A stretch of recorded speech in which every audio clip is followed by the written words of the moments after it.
Rolling and action.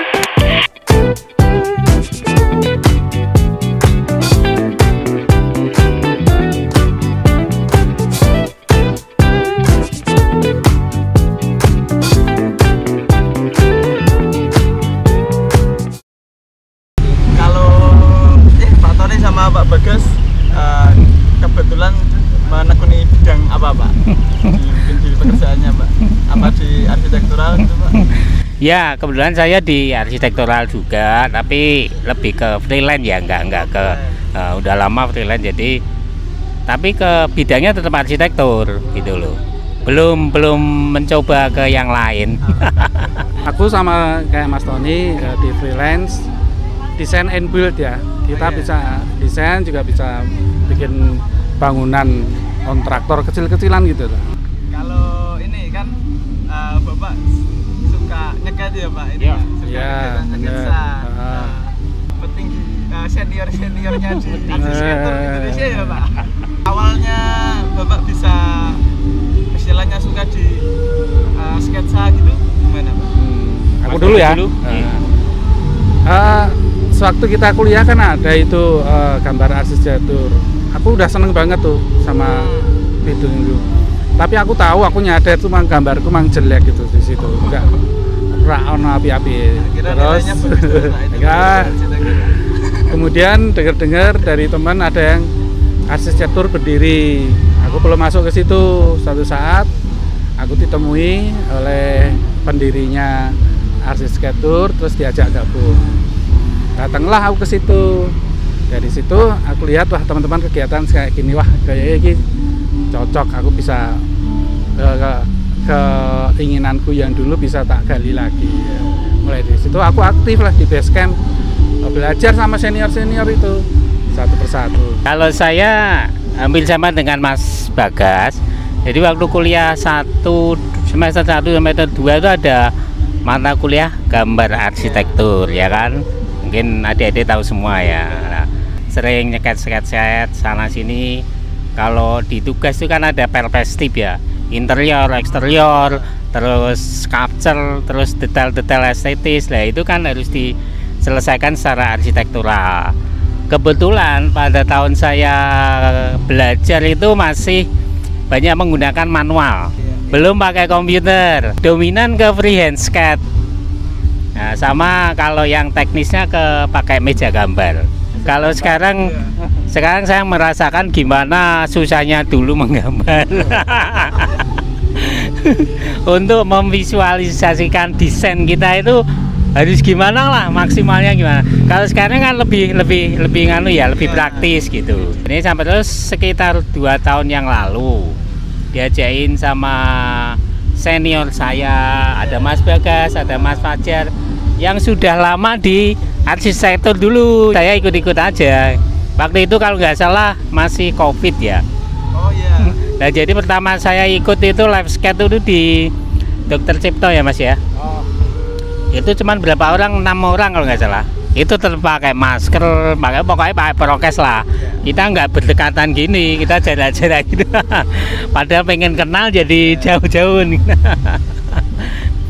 Nah itu awal saya di arsitektur. Nah tadi kan katanya kan dari dulu pas kuliah masih coba manual.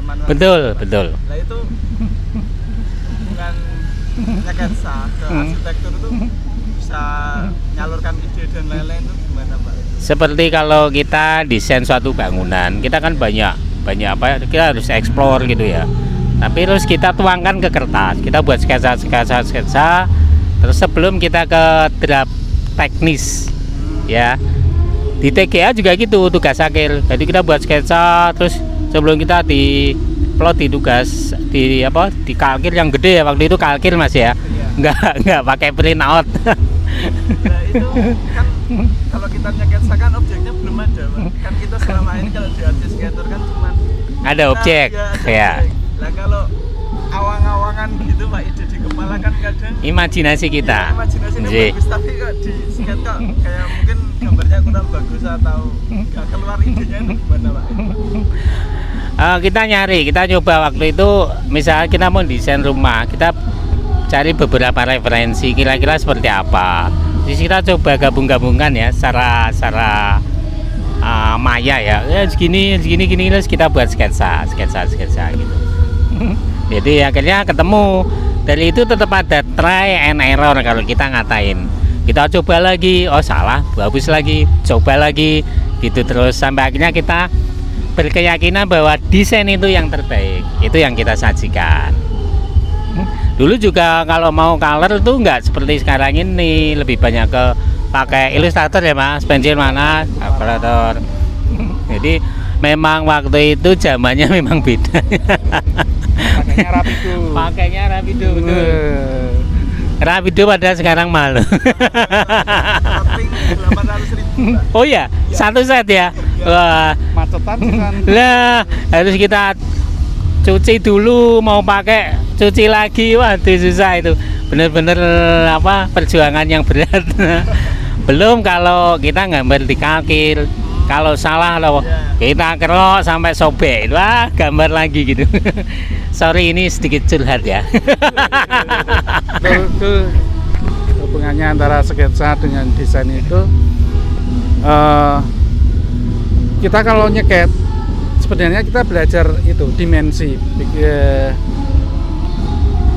apa namanya ya, skala ini berapa. Kalau kita punya lebar segini, kita harus tingginya seberapa. Nah itu nanti sewaktu kita mendesain, kita akan keinget itu, memori itu akan keinget. Oh seperti apa kalau kita terapkan dalam gambar itu jadi gambar yang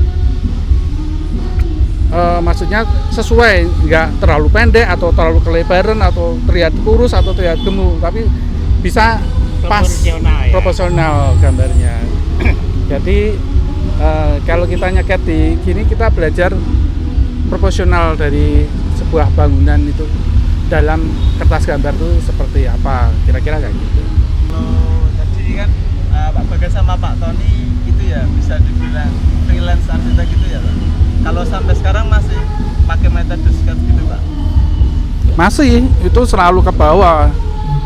Karena sewaktu kita misalnya presentasi, terutama di presentasi ya, kita udah bikin gambar tuh komplit itu, tapi klien itu selalu mengeluarkan pertanyaan yang nggak pernah kita duga. Nah, dia tanya apa, kita pasti kan tahu itu desain kita tahu seperti apa. Nah, misalnya kita bikin profilan, itu kan cuman di profil itu kalau gambar kan di garis-garis gitu. Kita juga udah bikin detailnya, udah ada ukuran. Tapi mereka tetap nggak tahu nanti kalau di dalam bangunan itu seperti apa. Nah, terpaksa kita bikin profilannya nanti gini Bu, ada lengkungan gini segini, nanti setelah itu ada apa tali air gini, seperti itu. Betul apa yang dikatakan Mas Bagas. Jadi kita kadang waktu kita menjelaskan ke klien, di samping gambar yang sudah ada teknis itu, kita jelaskannya juga secara sketsa, sambil ngobrol kita jelasin bentuk-bentuknya dengan sketsa-sketsa yang mendukung ke desain kita yang kita ajukan. Seperti Mas Bagas katakan tadi, profil seperti apa, meskipun di teknisnya ada tapi kita harus jelaskan. Banyak sih pertanyaan yang muncul dari klien biasanya gitu, karena mereka kan pada dasarnya kan nggak terlalu tahu tentang detailnya seperti apa. Dia taunya aku pengen seperti apa gitu lah. Kita harus jelasin semuanya secara detail. Secara konstruksi pun juga gitu.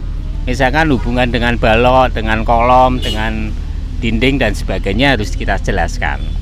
Jadi bisa dibilang kita sketsa itu buat membantu memvisualkan. Betul. Membantu kita untuk menjelaskan juga, enggak hanya secara imajinasi 3 dimensi aja, tapi kita jelaskan semuanya. Itu zaman saya dengan Mas Bagas loh ya.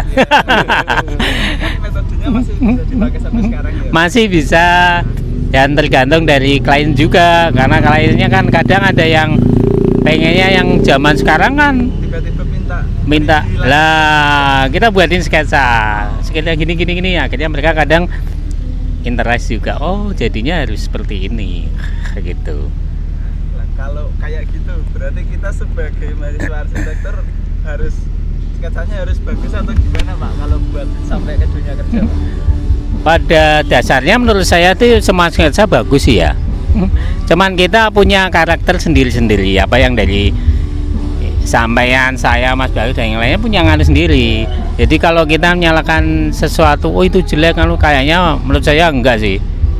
Bagus lah, semua bagus. Cuman hanya beda di karakter, cara eksekusinya juga. Mau pakai garis, mau pakai warna, mau pakai apa, artinya kan itu teknis semua. Pada prinsipnya menurut saya sih ya bagus. Menurutku itu hal teknis ya itu ya. Maksudku apa yang kita gambar itu adalah informasi untuk klien.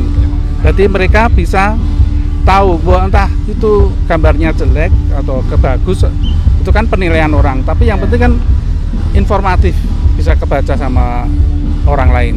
Kalau saya sih sketsa ini hampir dikatakan apa ya, sesuatu yang mungkin sudah pemberian dari Allah ya. Jadi memang saya sendiri juga nggak tahu saya lahir bisa menggambar, artinya dalam arti bisa itu secara mungkin ada sebagian orang menganggap bahwa saya lebih bisa, lebih bisa, bukan berarti saya paling bisa, enggak gitu loh. Saya juga nggak tahu ya. Waktu saya mau masuk kuliah pun juga ragu. Saya mau kuliah kemana? Mau kemana ya? Ke teknik atau ke yang lain? Terus kemudian saya mencoba. Ternyata waktu tes pertama kali masuk kan dites suruh gambar juga waktu itu. Lah waktu gambar itu terus ada pengumuman masuk. Sebenarnya saya juga ragu sih bisa apa enggak, tapi orang tua kan dipanggil itu, ini anaknya begini-begini, terus dia bilang kalau terlalu apa eman-eman, kalau orang Jawa bilang eman-eman ya, kalau enggak bisa nerusin kuliahnya. Akhirnya ya udah lanjut. Kalau orang lain melihat saya, wah sudah gini-gini, saya bilang enggak nganu sih, belum, masih banyak belajar. Semangat belajar terus ya Pak? Masih, walaupun usia sudah banyak, belajar terus. Makanya lebih sering coret-coret sekarang. Kalau dulu ya coret-coret, waktu kuliah kan banyak tugas ya, dan disesuaikan dengan manual. Jadi ya memang medianya harus sketsa itu gitu, lebih banyak dominan.